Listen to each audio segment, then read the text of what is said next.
سلام، ما امروز اومدیم منطقه بیویو فینچ، اتفاقا نزدیک خونه خودمون هم هست. این خیابون بیویو هست که میبینید. یه محل پیاده روی داره که من مطمئنم خیلی از ایرانیایی که توی این منطقه زندگی میکنن اینجا رو میشناسن و گفتم که حالا یه معرفی هم بکنیم. دقیقا شما تو تقاطع بیویو و فینچ که بیاید به سمت بیویو نورس حرکت کنید، یعنی تقاطع رو سمت شمال برید تو بیویو، اولین چهارراه سمت چپتون این محل پیاده روی رو میبینید. اتفاقا یه پارکینگ فری هم داره، میتونید پارک کنید و راحت از این فضا استفاده کنید. میریم که با هم از این طبیعت و اتفاقا امروز هوام خیلی خوبه استفاده کنیم. اینجا یه تو این پارک محوطه هم داره واسه بازی سگا که اگه شما پت داشته باشید میتونید به صورت فری از این محوطه واسه آوردن پتاتون، به خصوص سگ منظورم، استفاده کنید.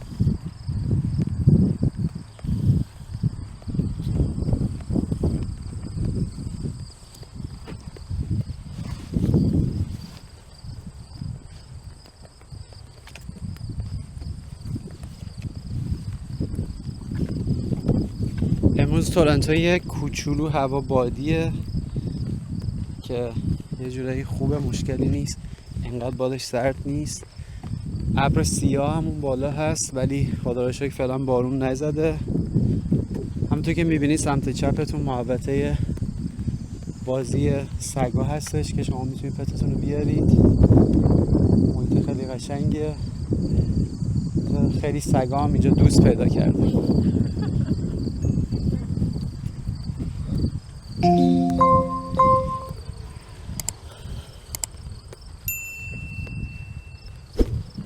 ببینید اینجا دو راهه میشه.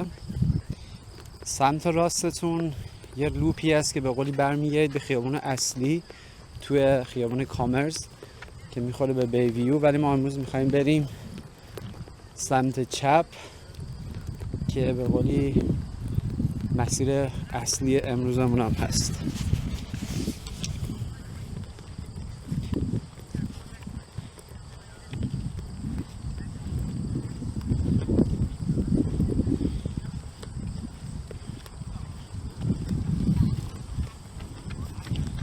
ببینید تو این مسیرم شما اگه علاقه‌مند به دوچرخه سواری هستید هم میتونید دوچرخه خودتون رو بیارید، هم یه سری استیشن ها داره که میتونید به صورت پرداخت روزانه یا مینیموم تایمی که میتونید استفاده کنید و به قولی رنت کنید.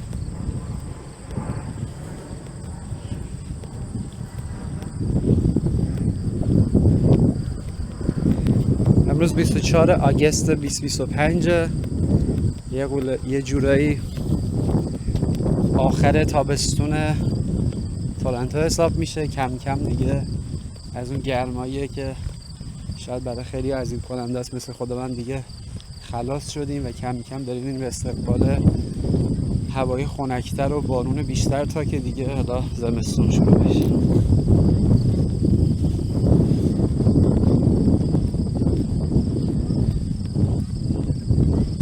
درجه هوا هم که 24 درجه سانتیگراد هست.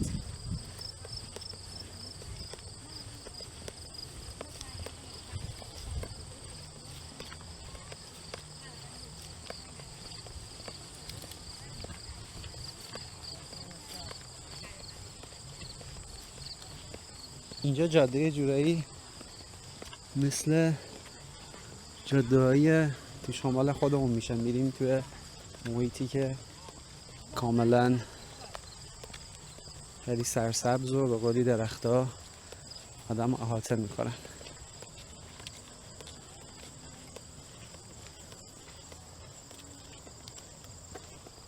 حالا بعضی هم میپرسن اینجا مثلا حیوان وحشی هم داره. اینجا حیوان وحشی خب مثلا کایوتی میتونه داشته باشه که اونم نه الان، اونا خب یه جایی همونطور که ما از اونا میترسیم اونا هم از آدم ها میترسن و روزا نمیان. همه علت این مسیرها رو زیاد توصیه نمیشه که دیر وقت دیگه تایمی که تاریکه به عنوان مسیر پیاده روی انتخاب کنید.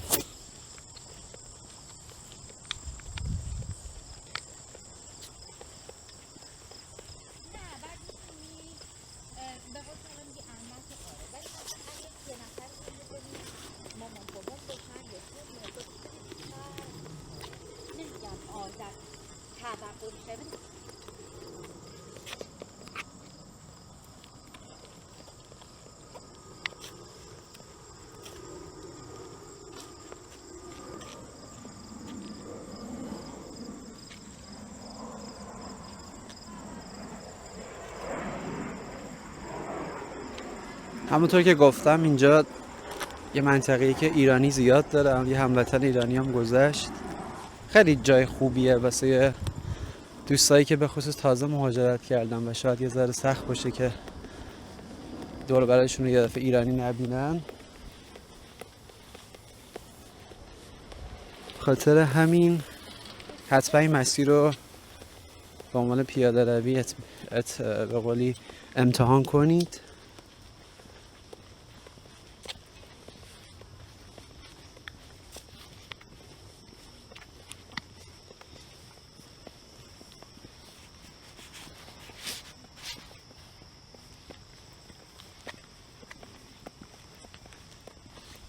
حالا ما بعداً رو ویدیو هم میندازیم که قشنگ دقیقاً لوکیشن اینجا کجا هست، توی کپشن هم میذاریم.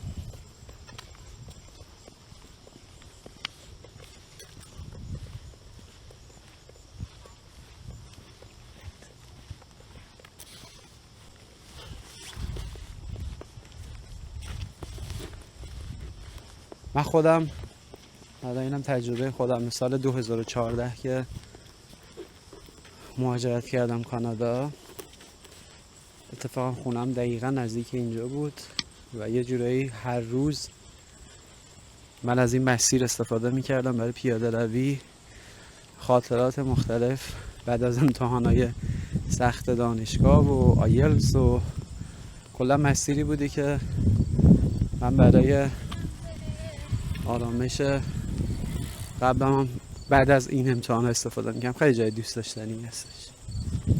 میگم پیاده میتونید بیاید، اگه دوچرخه دارید میتونید دوچرخه‌تون رو بیارید و اینجا استیشن هایی هستش که میتونید دوچرخه رنت هم بکنید.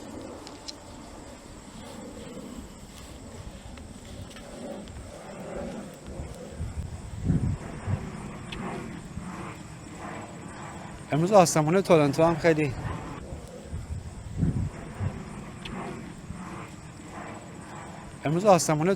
خیلی به قولی قشنگ شده، ابرا یه حالت قشنگی به آسمون دادن.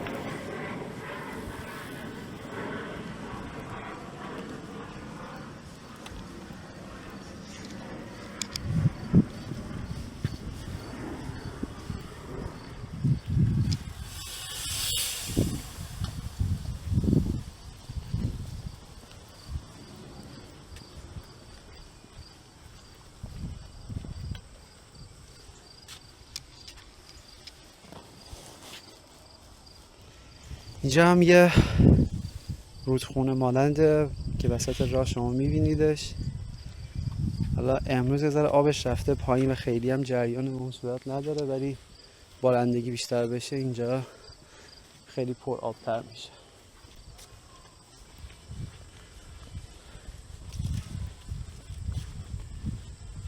نمیدونم اگه میشنوید یا نه، هموطنه ایرانی هم این پشت بکنم باربیکیوی چیزی گذاشتن، صدای موسیقی عارف میاد و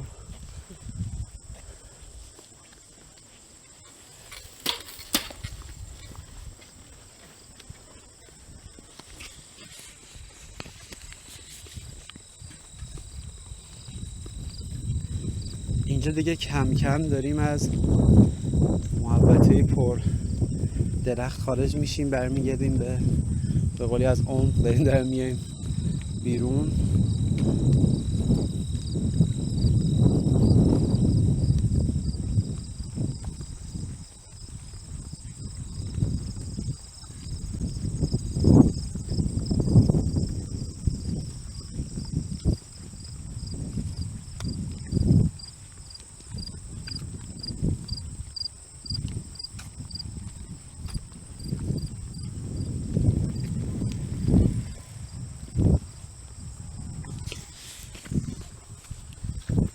جلو اینجا سربالایی داره.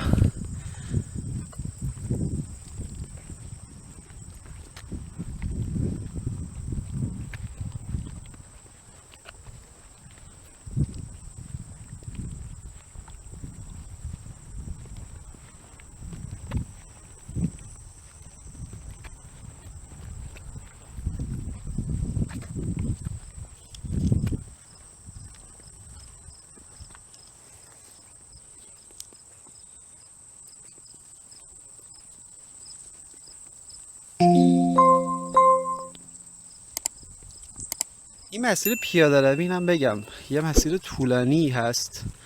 ما یه جورایی از وسطش شروع کردیم که از تقریبا اسکاربرو شروع میشه تا نزدیکای یانک ادامه داره و دقیق ترش تا ویلادر. ما امروز دیگه یه تیکش رو انتخاب کردیم چون خیلی مسیر طولانیه.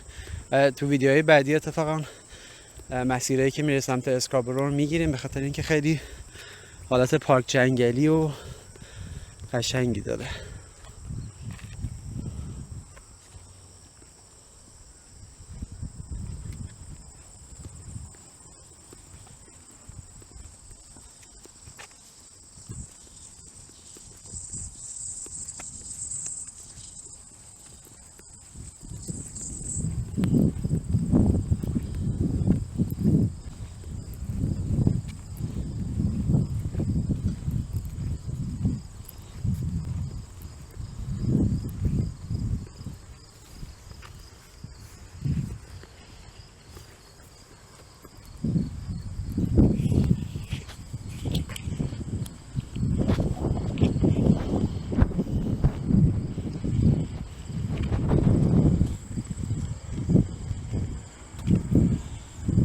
اینجا خیابون مکسوم هست، یعنی ما به قولی یه میانبر یه شورتکاتی بود از خیابون بیویو رسیدیم به خیابون مکسوم، یه جورایی به موازات خیابون فینچ ایست حرکت کردیم.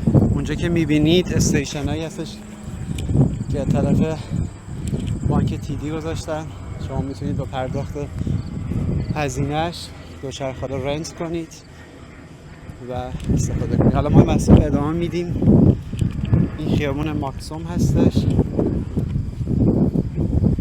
ازش رد میشیم میریم مسیر ادامه میدیم. حالا سمت راستمون یه جای خیلی به قولی جنگل تور قشنگی داره که یه ویدیو فقط بذاریم برای اون تو. خیلی جالبه. خیلی از دوستای من که مثلا میان تورنتو میگه محمود کجا خیلی قشنگه به عنوان جنگل، من میگم این دم دسترینه.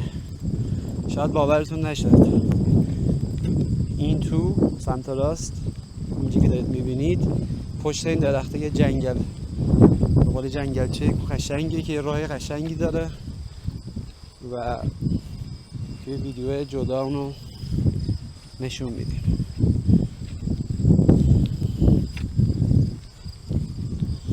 ببینید سمت چپمونم حالا اگه شد آخر همین ویدیو سری میریم تو هم فیلم میگیم، اگه نه که میره برای ویدیوهای بعدی.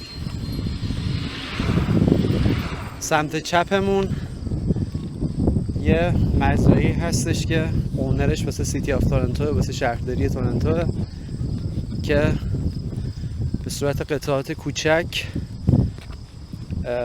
با اجاره های خیلی پایین اجاره میدن به مردم. یعنی لاین اپ وجود داره، شما باید ثبت نام کنید. حالا اگه شد آخرین ویدیوی گردش کوچیکی هم اونتون میکنه، اگه نه که ویدیو جدا که ملت قطعات کوچیک رو میگیرن اجاره میکنن با قیمت خیلی پایین، ولی خب ویتینگ لیستش ذره زیاده. شاید شما الان ثبت نام کنید شاید مثلا 2 سال بعد بتونید قطعتون رو بگیرید و خیلی فانه دیگه. شما میتونید هر چی که توی منطقه میتونه جواب بده بکارید، میتونید گل بکارید. خیلی هم دیدم نشه های گوجه میکارن، حتی فلفل. یه جور فان حساب میشه دیگه.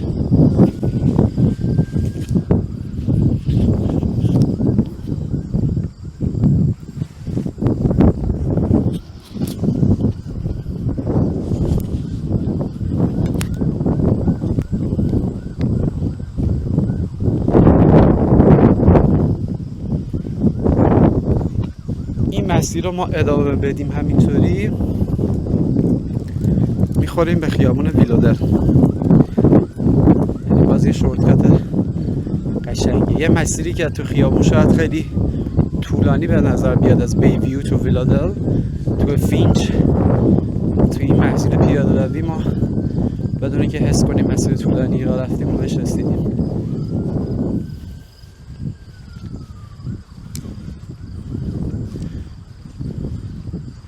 اینجا حتی تو فصل زمستون که برف هم میاد شهرداری تا اونجایی که میتونه این مسیر رو مینتین میکنه، نگهداری میکنه که تا اونجایی که بشه ملت بتونن باز استفاده کنن. اینطوری نیستش که تو فصل زمستون و برف تعطیل بشه، ولی خب با نیاز به تجهیزات خودش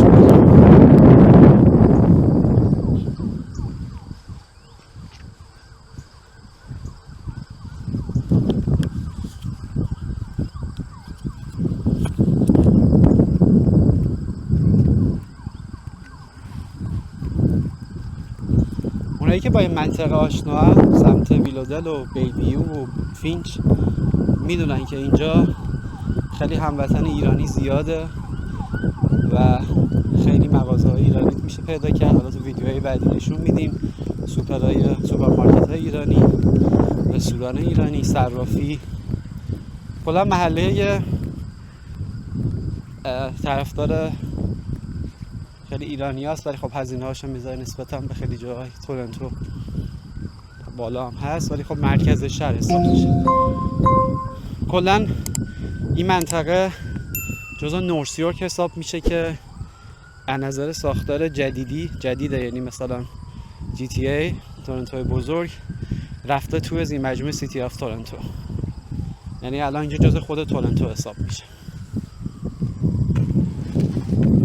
در مورد ساختار خود GTA یا تورنتو بزرگ و خود تورنتو قسمت‌های مختلفش یه ویدیو بر روی مپ هم بذاریم که اصلا بگیم که خیلی ها فکر میکنن تورنتو خیلی بزرگه. نه، خود شهر تورنتو یا به قولی منطقه تورنتو کوچیکه، ولی تورنتوی بزرگه که شامل قسمت مناطق مختلفی میشه که بهش میگن تورنتوی بزرگ.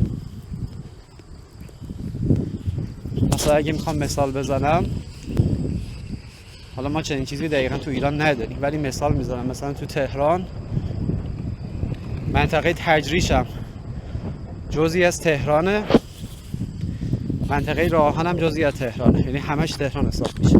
ولی اینجا اینطوری نیست، اینجا میگی تورنتو خودش جداه، مثل اینکه بگیم تجریش. ولی تورنتو و مثلا اسکاربرو چند تا جا با هم ادغام میشن، میشه تورنتوی بزرگ، یعنی مثلا میشه تهران.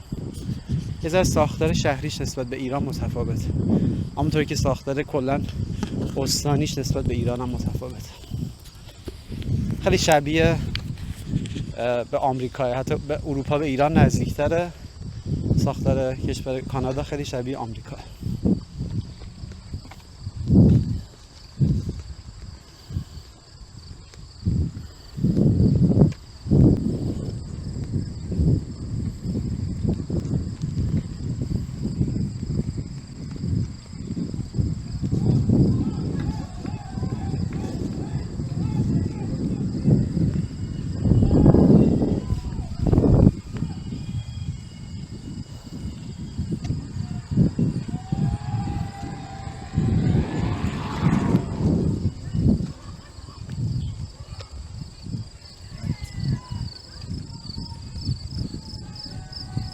اینجا هم میبینید سمت راست اینا دقیقا خونه است که چسبیده به محوطه اینجا. خب حیاتشون به قولی این ور هستش و اگه اینا جشنی بگیرن، باربیکیو چیزی، قشنگ سر و صداشو هر کی اینجا پیاده روی کنه میشنه.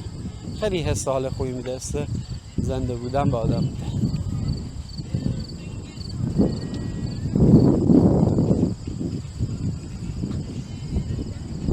دوستان الان هندی هستم، مثلا تلاش کردم بگذاریم. اونا خیلی علاقه من به بحث کشاورزی و کارا هستن و اونا رو هوا این چیزا رو میزنن.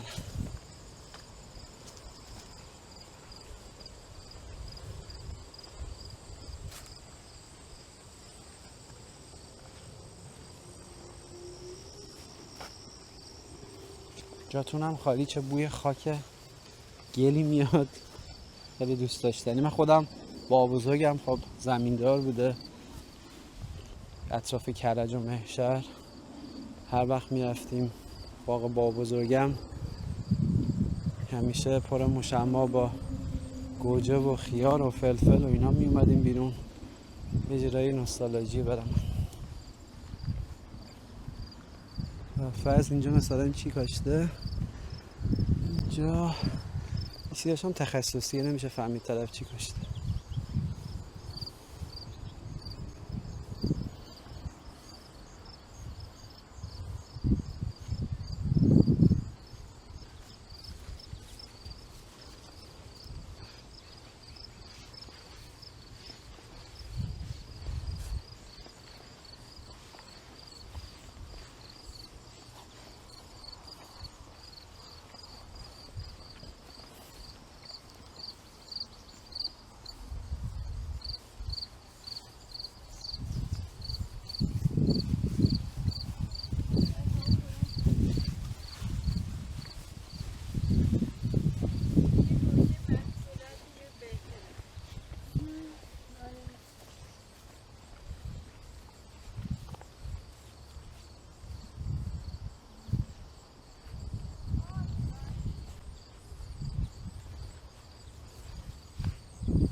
حالا خدا رو شکر گفتم پدر بزرگم زمیندار بوده، خیلی اطلاعات چیم هم قوی نیست. الان منتظرم مثلا یه چیز خیلی تابلو ببینم. اینجا مثلا حالت پیاز یه چیزایی هست مثل پیازچه است ولی خیلی چیاش، اون که گوجه است، اون که وسط گوجه است، این پایینیا نمیدونم یه چیزایی شبیه بین پیاز و پیازچه است. این هم مطمئنم کار دوستان شرق آسیا است که چیزای خاص خودشونو دارن.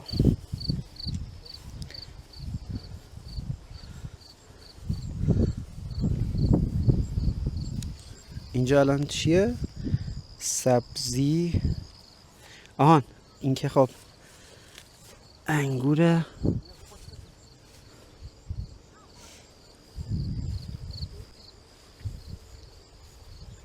میگم اینجا خیلی جای دوست داشتنیه و مطمئنا این یه جا فقط تو کل تورنتو نیست، بدیهیه که شما میتونید سرچ کنید جاهای نزدیک خونتون هم پیدا کنید. نمیدونم اون تهیه که دارید میبینید تو ویدیو دیده میشه یا نه، نمیدونم کدوه، نمیدونم بیشتر شبیه بین کدو و فلفل، ولی فلفله چون قرمزش هم بالا است. میگم اینا خیلی چیزایی که خود برای ما هم جدیده، به خاطر اینکه خب هر ملیتی چیزای خودشو داره. اینجا هم باز انگوره ولی این دیگه طرف بهش نرسیده دیگه، خیلی سالم نمونه.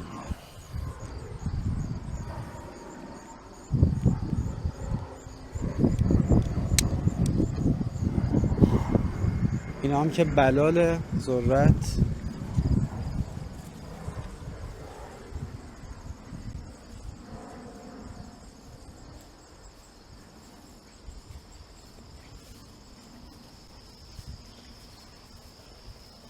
کلا میگم یه حس خوبی داره مزرعه داری تو این سایت.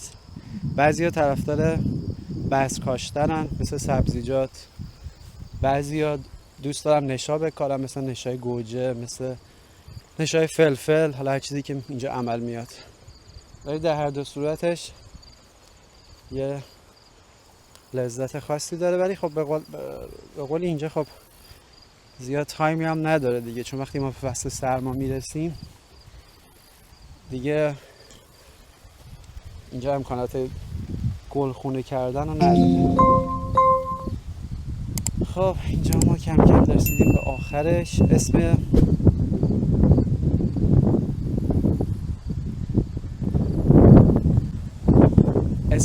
این باغم اونجا هستش، حالا تو ویدیو میگیرم، میگم میتونید خودتون گوگل کنید و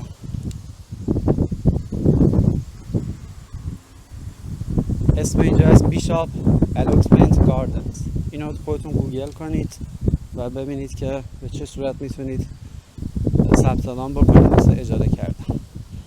ببینید کلا تو وارد این منطقه هم شدن تابلو زده که اوپن به پابلیک نیست، ولی اینطوری نیستش که ملک شخصی باشه. شما به عنوان بازدید میتونید بیاد، ولی خب حواستون باشه که به قول قطعه افراد صدمه نزنید. خب ما دوباره برگشتیم به خیابان مکسوم. ما یه ادامه کوچیک میدیم تا اون پارک پایینتر. دیگه نمیخوایم ویدیو خیلی طولانی بشه و تا اون پارک میریم و انشالله ویدیوهای بعدی مناطقی که نزدیک اینجاست رو میدیم. این دوچرخه هم دوچرخه‌ای است که گفتم شما میتونید رنت کنید.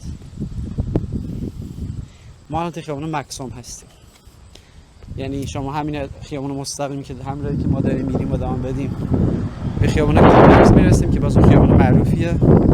اگر اونوری بریم به فینچ ایست میرسیم. اینجا هم همون مسیر پیاده روی.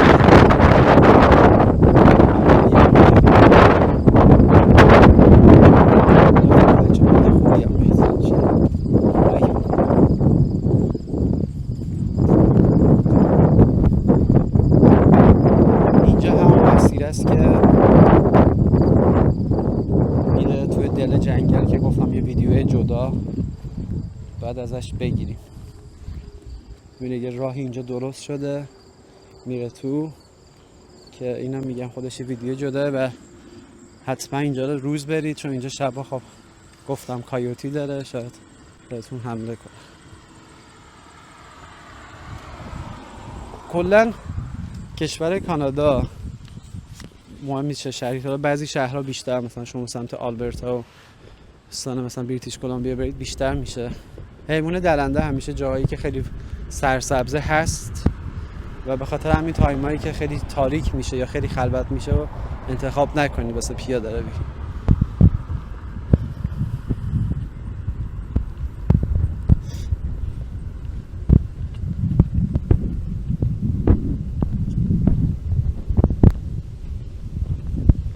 سمت چپ هم یه پابلیک اسکوله. این خیابانی که ما الان هستیم توش، یعنی به خصوص این قسمتی که الان راه میریم، در زمانی که مدرسه بازه و تایم باز شدن و بستن، یعنی صبح و بعد از ظهر، خیلی اینجا شلوغ میشه. بچه مدرسه یا اینجا رو پر میکنن و خب بدیهیه که تعداد ماشینا ها محدوده توی تایم اینجا.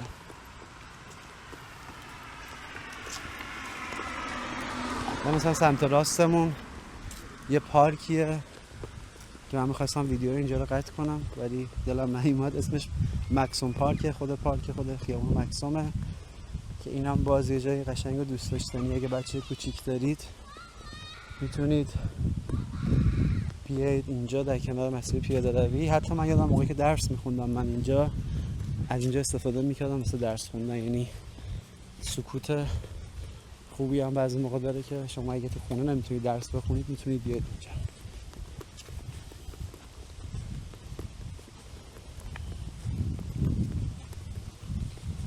ما هم یه دوره به قول قمری زدیم دیگه.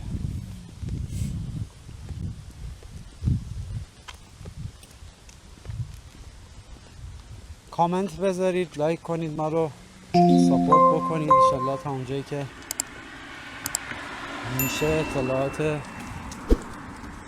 کامل و بیشتر در مورد قسمت‌های مختلف این شهر و فقط هم این شبکه ما، این چنل ما فقط برای واکین نیست. ما هر اطلاعاتی که دیده بودیم که برای خودمون خیلی مفید بوده حتما شیر میکنیم. هر چی میتونه باشه، مسائل کاری، مسائل مرتبط به نیو کاملا کجا برن چیکار کنن و هر چیزی که میگم برای خودمون مفید بوده رو با شما حتما شیر میکنیم. اینجا هم که همون پابلیک اسکولی که گفتم.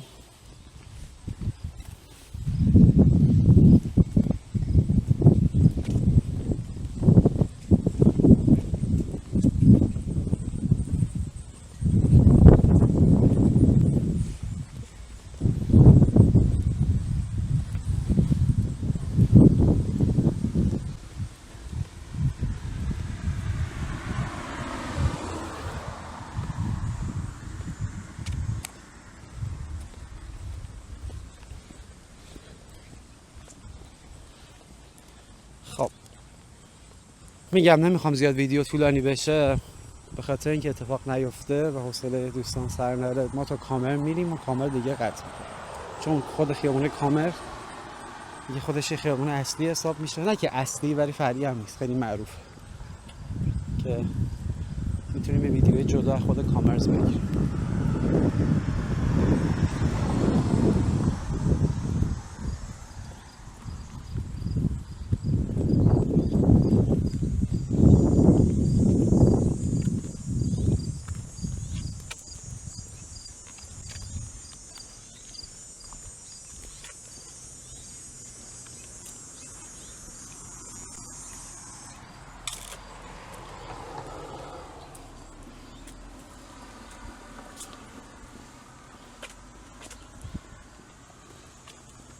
حالا کم کم به اون چالا میرسیم. اون نمیدونم چرا قرمز تو ویدیو میبینید یا نه، اون جلو خیابون کامرزه. این خیابون مکسوم که الان ما داریم توش راه میریم، یه خیابون دوست دارم، خودم خیلی دوست دارم، خیلی هم ازش خاطره دارم. میگم سال اولی که اومدم کانادا تورنتو، چون خونم قشنگ ور این خیابون بود، هر روز من اینجا پیاده و خیابون بلندی هست و دوست داشتنی. چه لحاظ دوست داشتنی که خیابون اصلی به اون صورت نیستش که خیلی ماشین رد بشه، خیلی هم فضای دوست مثل یه کوچه تو ایرانه. یعنی من به این میگن اونیو، مثلا رود حساب نمیشه دیگه، ولی خیابون دوست داشتنی از لحاظ برای پیاده روی هست، چون خیلی بافته، یعنی تو خیابون نیست راه نمیرید دیگه، رسما بغل خونه ها هستید. خیلی خوب دوستان، ممنون که با ما بودید و ایشالله که این ویدیو لذت برده باشید. تا ویدیوهای بعدی، خداحافظ.